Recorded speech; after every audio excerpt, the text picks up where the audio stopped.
Hello guys, ito ay sibuyas at bawang at ito naman ay malunggay.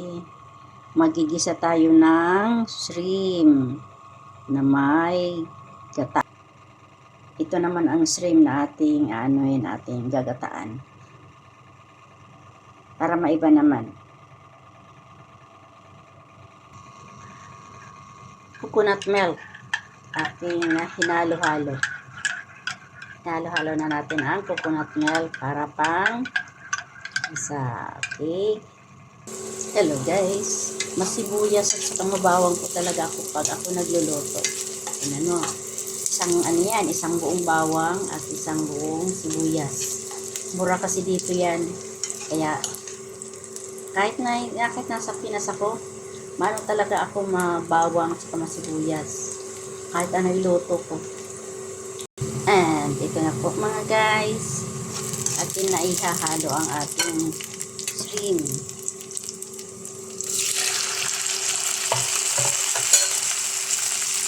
Ayan. Atin na po hahaluin ang ating shrimp.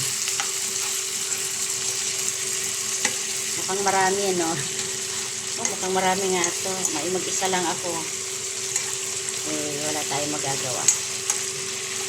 Titira para meron susunod na kain. So ay ating isasangkot siya. Ganyan. Halo-haluin para magpantay ang luto ng ating shrimp. Halo-halo muna. Stack muna. Stack muna siya. Stack muna. At ito na po ang ating shrimp ginataan with malunggay. Ito na po ang malalapit na matuto. Ito. Lulutuin ko na lang po ang malunggay. Then, tapos na po yan. Nalasahan na. Ganyan o. Meron siyang mga shrimp. Hindi na masyado makitang shrimp. Natabunan siya ng gulay.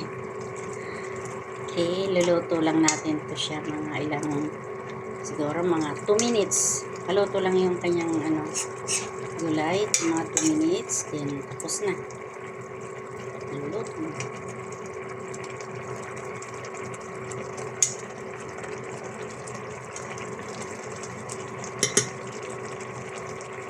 Pakuluin lang muna natin ang pakuluin ng 2 minutes.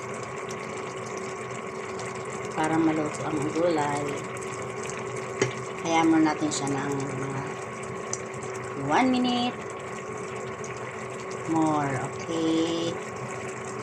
1 minute more. Then, finish na yan.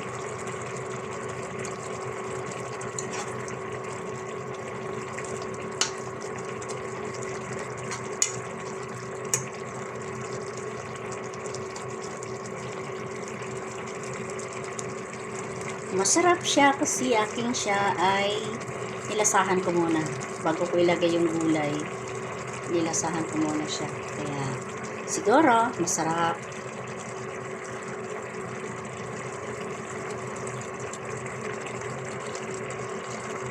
Ang gusto ko sa gulay kasi yung hindi siya lutong-luto.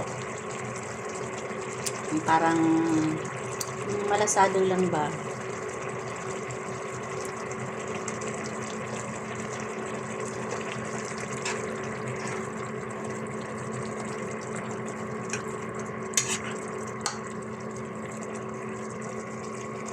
Okay, 30 seconds na lang, 30 seconds, then luto na siya. Binabantayan ko lang kasi yung kung masyadong lutong-luto. Kaya 30 seconds na lang para maluto siya ng konti pa. Kasi ang gulay,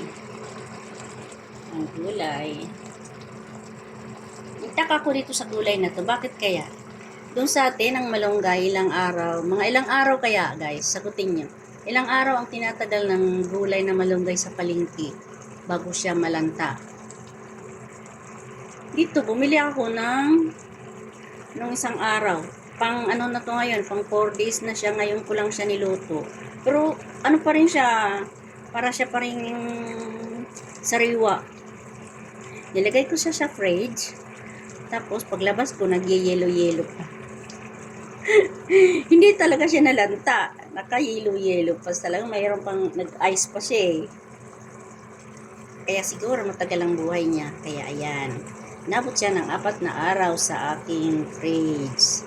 Kasi ngayon ko lang sinaloto. Ngayon lang ako sinipag. Okay guys.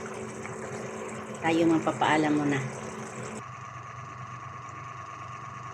Ito na siya. Natapos na. Akin siya binadget. Kasi nga, hindi ko siya kaya ubusin ng pang isang kainan lang. Ito ay isa ay aking uulamin. Ngayon, then ito namang isa ay para sa next na kain. Siguro mga bukas, pag sinipag ako kumain bukas. Then ito naman ay ngayon. Ito lalagay ko lalagay ko sa fridge. Kaya nakalagay siya sa isang may takip na lalagyan. Kaya ito na guys. Magano na tayo. Kumain na. At bakit ganun guys? Hindi ko rin maiwasan. Kailangan pagkakain ako lagi ako may kape. Sa umaga, halimbawa kumain ako sa umaga, kailangan mayroong kape. Depende sa tanghalian at sa kagabi, hindi na ako nagkakape pag kumakain. Kumakain na lang ako with ulam. Pero ngayong pag umaga talaga, kahit anong ulam ko, nagkakape pa rin ako. Hindi ko alam kung bakit. Kumbaga hobby ko na siya, kahit anong ulam ko, kahit anong kainin ko, merong kape talaga. Kaya ito. Pero sa tanghalian, wala na yan. Okay? See you guys. Bye-bye.